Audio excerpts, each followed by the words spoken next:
જેના ઈશ્વરને આ દુનિયાએ માર માર્યો હોય એના ભક્તોએ માન લેવાની શા માટે અપેક્ષા રાખવાની? જેના ઈશ્વરને આ દુનિયાએ ભૂખે રાખ્યા હોય એના ભક્તોએ તૃપ્ત થવાની આશા કેમ રાખવાની? જેના ઈશ્વરને આ દુનિયાએ હરધૂત કર્યો હોય, અપમાનિત કર્યો હોય એના ભક્તોએ આ દુનિયામાં આશીર્વાદ લેવાની આશા કેમ રાખવાની? બાઇબલ તો સ્પષ્ટ કહે છે, જે કોઈ મારી પાછળ આવવા ચાહે, ચાલવું છે ઈસુની પાછળ, ચાલવું છે તમારે, તો પછી આ શરત છે, જો પાછળ જવા માંગો છો તો એ તમને સાજાપણું આપશે, કારણ કે સાજાપણું આપવાનો દેવ છે, પણ એની ઈચ્છા નહીં હોય તો નહીં પણ આપે.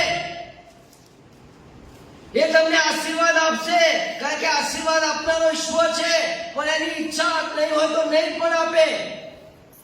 એ તમને તકલીફમાંથી બહાર કાઢશે, કારણ કે કષ્ટભંજક દેવ છે, તકલીફમાંથી છોડાવનાર ઈશ્વર છે, પણ એ ઈશ્વરની ઈચ્છા નહીં હોય તો નહીં પણ છોડાવે.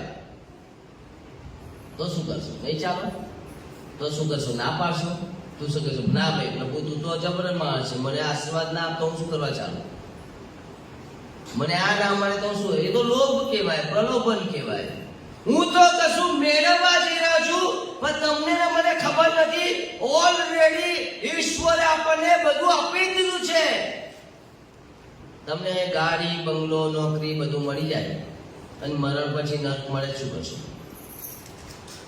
આ બાજુ તમારી પાસે દુનિયાનું બધું જ મૂકી દીધું છે 70 વર્ષ 80 વર્ષ માટે, અને આ બાજુ અગ્નિની ખાઈ મૂકી છે. શું લેવાનું? આ બાજુ તમે દુઃખ અને તકલીફ મૂકી છે અને આ બાજુ સ્વર્ગ મૂક્યું છે. શું લેશો? મોટા ભાગે 70 વર્ષના જીવનને માટે સદાકાળનું જીવન આપણે ખોઈ રહ્યા છે.